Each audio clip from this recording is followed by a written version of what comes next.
ओम शांति। आज 24 जनवरी 2024 के बाबा की साकार मुरली है।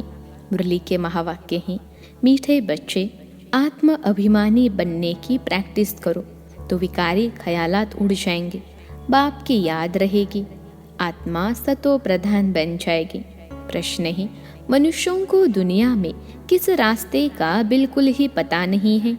उत्तर है, बाप से मिलने व जीवन मुक्ति प्राप्त करने के रास्ते का किसको भी पता नहीं है। सिर्फ शांति शांति करते रहते हैं, कॉन्फ्रेंस करते रहते, जानते नहीं कि विश्व में शांति कब थी और कैसे हुई। तुम पूछ सकते हो कि आपने विश्व में शांति देखी है, शांति कैसे होती है। विश्व में शांति तो बाप द्वारा स्थापन हो रही है, तुम आकर समझो। ओम शांति। रूहानी बाप बैठ रूहानी बच्चों को समझाते हैं। पहले पहले तो यह दृष्टि पक्की करो कि हम आत्मा हैं, हम भाई भाई को देखते हैं। जैसे बाप कहते हैं, मैं बच्चों यानी आत्माओं को देखता हूँ। आत्मा ही शरीर के कर्मेंद्रियों द्वारा सुनती है, बोलती है।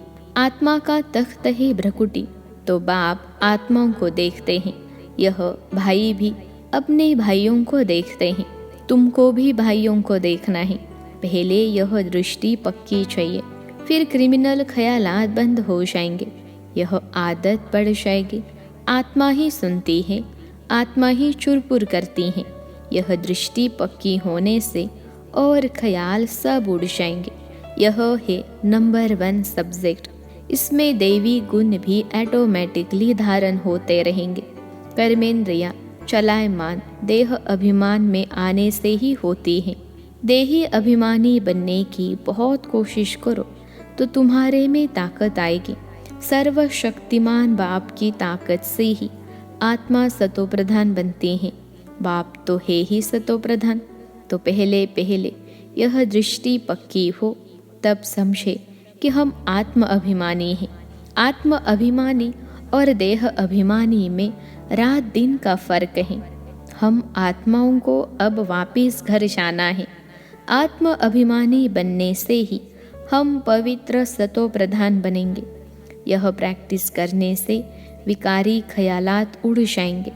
मनुष्य कहते हैं, धरती के सितारे, बरोबर हम आत्मा सितारा हैं। यह शरीर मिला है कर्म करने के लिए। अब हम तमो प्रधान बने हैं, फिर हमको सतो प्रधान बनना है। बाप को आना भी पुरुषोत्तम संगम युग पर है। ऐसे कभी नहीं कहेंगे कि क्राइस्ट के शरीर में आते हैं, वह आते ही रजो प्रधान में है। कोई बुद्ध व क्राइस्ट के तन में भगवान आए, यह तो हो न सके। वह आते ही एक बार है और आते हैं पुरानी दुनिया में नई दुनिया स्थापन करने, तमो प्रधान दुनिया को बदल सतो प्रधान बनाने। वह जरूर संगम पर आएंगे और कोई समय पर वह आ न सके। उनको आकर नई दुनिया स्थापन करनी है। उनको कहा जाता है हेविनली गॉड फादर। ड्रामा अनुसार संगम का भी नाम है। श्री कृष्ण को तो बाप व पतित पावन नहीं कहेंगे, उनकी महिमा बिल्कुल अलग है।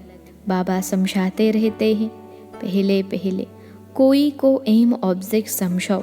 भविष्य में लक्ष्मी नारायण का राज्य था, तो एक धर्म एक राज्य था। आदि सनातन देवी देवता धर्म था, एक ही अद्वैत धर्म था। हेविन स्थापन करना तो बाप का ही काम है। कैसे करते हैं वह भी क्लियर है।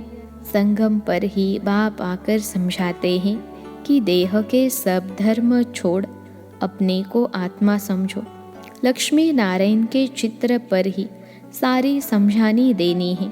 शिव बाबा का भी चित्र है, महिमा वाला चित्र बहुत अच्छा बना हुआ है।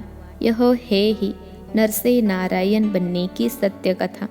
राधे कृष्ण की कथा नहीं कहते हैं, सत्यनारायण की कथा।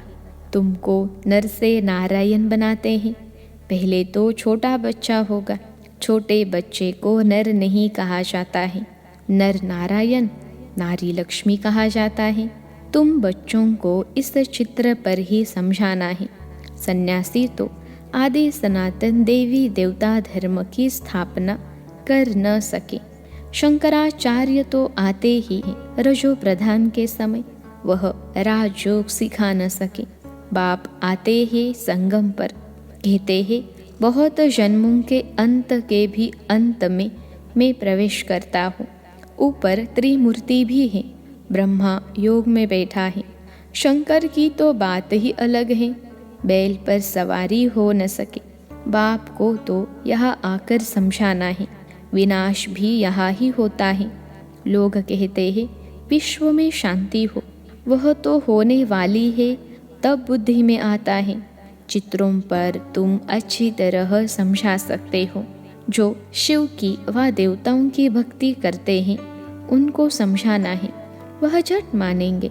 बाकी नेचर व साइंस आदि को मानने वालों की बुद्धि में बैठेगा नहीं, दूसरे धर्म वालों की भी बुद्धि में नहीं आएगा। जो कन्वर्ट हुए होंगे वही निकल आएंगे, उनकी क्या फिक्रात करनी है। देवता धर्म वाले व बहुत भक्ति करने वाले अपने धर्म में बहुत पक्के होंगे, तो देवताओं के पुजारियों को समझो। बड़े आदमी कभी आएंगे नहीं, समझो बिरला हैं, इतने मंदिर बनाते हैं, उनके पास ज्ञान सुनने की फुर्सत ही कहाँ है। सारा दिन बुद्धि धंधे में लगी रहती है, पैसे बहुत मिलते हैं, तो समझते हैं मंदिर बनाने से धन मिलता है। यह देवताओं की कृपा है। तुम्हारे पास कोई आए तो लक्ष्मी नारायण का चित्र उन्हें दिखाओ, बोलो तुम विश्व में शांति चाहते हो, तो विश्व में शांति का राज्य इस दुनिया में था। फलानी तारीख से फलानी तारीख तक सूर्यवंशी राजधानी में बहुत शांति थी, फिर 2 कला कम हो जाती हैं। इस चित्र पर ही सारा मदार है। अब तुम विश्व में शांति चाहते हो, कहाँ चलेंगे? घर को तो जानते ही नहीं हैं। हम आत्मा शांत स्वरूप हैं, मूल वतन में रहते हैं, वही शांति धाम है, वह इस दुनिया में नहीं है। उनको कहा जाता है निराकारी दुनिया, बाकी विश्व इसको ही कहा जाता है। विश्व में शांति नई दुनिया में होगी। विश्व के मालिक यह बैठे हैं। गरीब इन बातों को अच्छी रीति समझते हैं। कोई कहते हैं यह रास्ता बहुत अच्छा है, हम रास्ता ढूंढते थे, रास्ते का मालूम ही नहीं तो ढूंढेंगे क्या? ऐसा कोई नहीं जिसको बाप और जीवन मुक्ति के रास्ते का पता हो। शांति शांति कहते रहते हैं, परंतु शांति कब थी, कैसे हुई, किसको भी पता नहीं है। कितनी कॉन्फ्रेंस आदि करते हैं, उनसे पूछना चाहिए, तुमने कभी विश्व में शांति देखी है कि विश्व में शांति कैसे होती है? तुम प्रजा आपस में क्यों मूंझते हो, कॉन्फ्रेंस करते रहते हो, जवाब कहाँ से मिलता नहीं। विश्व में शांति तो अब बाप द्वारा स्थापन हो रही है। तुम कहते हो क्राइस्ट से 3000 वर्ष पहले हेवन था तो वहाँ ही शांति थी। अगर वहाँ भी अशांति होती तो बाकी शांति कहाँ से मिलेगी? अच्छी तरह से समझाना है। इस समय तो तुमको इतना समय बात करने नहीं देते, क्योंकि अभी उनके सुनने का समय नहीं आया है। सुनने का भी सौभाग्य चाहिए। तुम पद्मापदम भाग्यशाली बच्चे ही बाप से सुनने के हकदार बनते हो। बाप बिगर और कोई सुना न सके। बाप तुम बच्चों को ही सुनाते हैं। यह है ही रावण राज्य, तो यहाँ कैसे शांति हो सकती? रावण राज्य में सब पतित हैं, पुकारते हैं कि हमको पावन बनाओ। पावन दुनिया तो इन लक्ष्मी नारायण की थी। राम राज्य और रावण राज्य में कितना फर्क है। सूर्यवंशी, चंद्रवंशी, फिर होते ही रावण वंशी। इस समय ही कलयुग, रावण संप्रदाय। बड़े बड़े लोग भी 1-2 को गुरु गुरु करते रहते हैं। बहुत अहंकार है कि मैं फलाना हूँ, तो इसे लक्ष्मी नारायण के चित्र पर समझाना बहुत सहज है। बोलो इनके राज्य में ही विश्व में शांति थी और कोई धर्म नहीं था। विश्व में शांति सो तो यहाँ ही होती है, तो मुख्य यह चित्र है।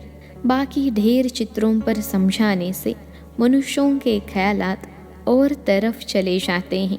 जो समझा है वह भी भूल जाता है।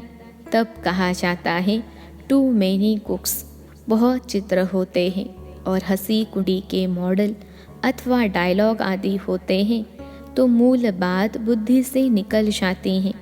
कोई विरला ही समझ पाते हैं कि बाप यह स्थापना कर रहे हैं, 84 जन्म भी इसके लिए ही है। दिखाएंगे ज़रूर एक का, सबको कैसे रखेंगे।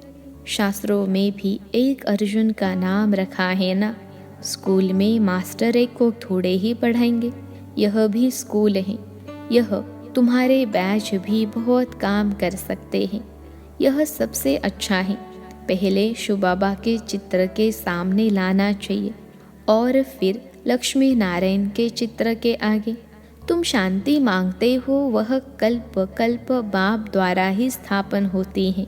तुम इस चक्र को जान गए हो। पहले तुम भी तुच्छ बुद्धि थे, अब बाप स्वच्छ बुद्धि बनाते हैं। लिखना चाहिए, सिवाय परमपिता परमात्मा के कोई भी किसकी सद्गति कर नहीं सकते, विश्व में शांति कर नहीं सकते। बाप ही सब कुछ कर रहे हैं, याद भी उनको ही करते हैं। मुख्य चित्र यह दोनों हैं, इससे हिलना नहीं चाहिए जब तक पूरा न समझे। यह नहीं समझा तो कुछ भी नहीं समझा, टाइम वेस्ट हो जाता है। देखो, बुद्धि में नहीं बैठता तो चला देना चाहिए। इसमें समझाने वाले बहुत अच्छे चाहिए। अगर माता हो तो बहुत अच्छा, इसमें कोई नाराज नहीं होगा। यह तो सब जानते हैं कि कौन कौन समझाने में तीखे हैं। मोहिनी है, मनोहर है, गीता है, बहुत अच्छे अच्छे बच्चे हैं।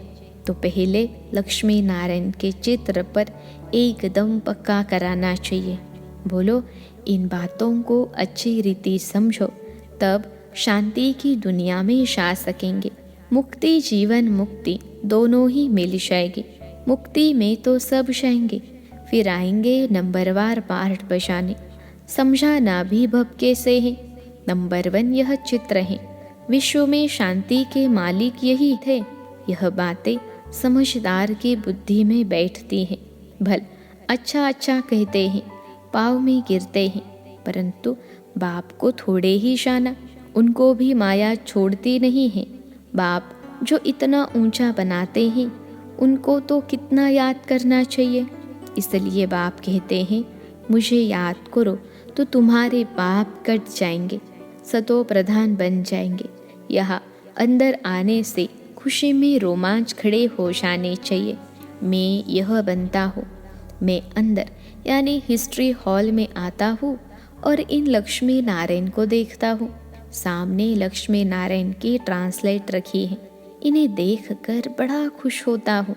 ओहो बाबा हमको यह बनाते हैं, वाह बाबा वाह।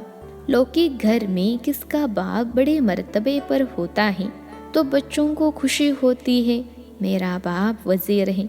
तुमको कितनी खुशी होनी चाहिए कि बाप हमको यह बनाते हैं, परंतु माया भुला देती है, बड़ा सामना करती है। तुम बच्चों को बहुत खुशी रहनी चाहिए, दैवी गुण भी धारण करने चाहिए। आत्म अभिमानी भव। भाई भाई को देखो तो स्त्री को भी आत्मा के रूप में ही देखेंगे। क्रिमिनल आय होगी नहीं। मनसा तूफान तब आते हैं जब तुम भाई भाई की दृष्टि से नहीं देखते हो। इसमें बड़ी मेहनत है, प्रैक्टिस अच्छी चाहिए। आत्म अभिमानी बनना है। कर्मातीत अवस्था तो पिछाड़ी में ही होगी। सर्विस करने वाले बच्चे ही बाप की दिल पर चढ़ सकते हैं। भल देरी से आते हैं, वह भी गैलप कर सकते हैं, तीखे जा सकते हैं। तुम बच्चों ने पहले की हिस्ट्री तो सुनी है कि इन्होंने घर बार कैसे छोड़ा, रात रात में भागे, फिर इतने बच्चों को पाला। इसको कहा जाता है भट्टी। फिर भट्टी से नंबरवार निकले। यह तो वंडर है जो बाबा तुमको वंडरफुल स्वर्ग का मालिक बनाते हैं। गॉड फादर तुमको पढ़ाते हैं। कितना साधारण है, कितना रोज़ रोज़ बच्चों को समझाते रहते हैं और बच्चों को कहते हैं नमस्ते। बच्चे तुम मेरे से भी ऊंच जाते हो, तुम ही कंगाल से डबल सिरताज विश्व के मालिक बनते हो। तो बाप बड़ी रुचि से आते हैं, अनगिनत बार आए होंगे। आज तुम मुझे राम से राज्य लेते हो, फिर रावण से तुम राज्य हारते हो। यह खेल है। अच्छा, मीठे मीठे लकी सितारों प्रति मात पिता बाप दादा का याद प्यार और गुड मॉर्निंग। रूहानी बाप की रूहानी बच्चों को नमस्ते। हम रूहानी बच्चों की सिखलते रूहानी मात पिता बाप दादा को याद प्यार, गुड मॉर्निंग और नमस्ते बाबा नमस्ते। धारणा के लिए मुख्य सार। पहली पॉइंट है, आत्मा को सतो प्रधान बनाने के लिए एक सर्वशक्तिमान बाप से ताकत लेनी है। देही अभिमानी बनने का पुरुषार्थ करो। हम आत्मा भाई भाई है, यह प्रैक्टिस निरंतर करते रहो। दूसरी पॉइंट है, बाप और लक्ष्य। लक्ष्मी नारायण के चित्र पर हर एक को विस्तार से समझो। बाकी बातों में टाइम वेस्ट मत करो। आज का वरदान है, धरनी नब्ज और समय को देख सत्य ज्ञान को प्रत्यक्ष करने वाले नॉलेजफुल भव। धरनी नब्ज और समय को देख सत्य ज्ञान को प्रत्यक्ष करने वाले नॉलेजफुल भव। विश्लेषण है, पाप का यह नया ज्ञान सत्य ज्ञान है। इस नए ज्ञान से ही नई दुनिया स्थापन होती है।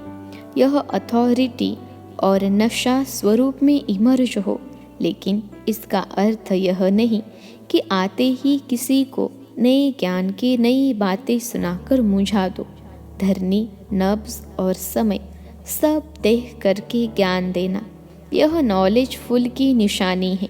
आत्मा की इच्छा देखो, नब्ज देखो, धरनी बनाओ, लेकिन अंदर सत्यता की निर्भयता की शक्ति जरूर हो, तब सत्य ज्ञान को प्रत्यक्ष कर सकेंगे। आज का स्लोगन है, मेरा कहना माना, छोटी बात को बड़ी बनाना। तेरा कहना माना, पहाड़ जैसी बात को रुई बना देना। मेरा कहना माना, छोटी बात को बड़ा बनाना। तेरा कहना माना, पहाड़ जैसी बात को रुई बना देना। अव्यक्ति साइलेंस द्वारा डबल लाइट फरिश्ता स्थिति का अनुभव करो। विश्लेषण है, जिम्मेवारी को निभाना यह भी आवश्यक है, लेकिन जितनी बड़ी जिम्मेवारी उतना ही डबल लाइट। जिम्मेवारी निभाते हुए जिम्मेवारी के बोझ से न्यारे रहो। इसको कहते हैं बाप का प्यारा। घबराओ नहीं, क्या करूँ, बहुत जिम्मेवारी है, यह करूँ व नहीं, यह तो बड़ा मुश्किल है। यह महसूसता अर्थात बोझ है। डबल लाइट अर्थात इससे भी न्यारा कोई भी जिम्मेवारी के कर्म की हलचल का बोझ न हो। अच्छा, ओम शांति।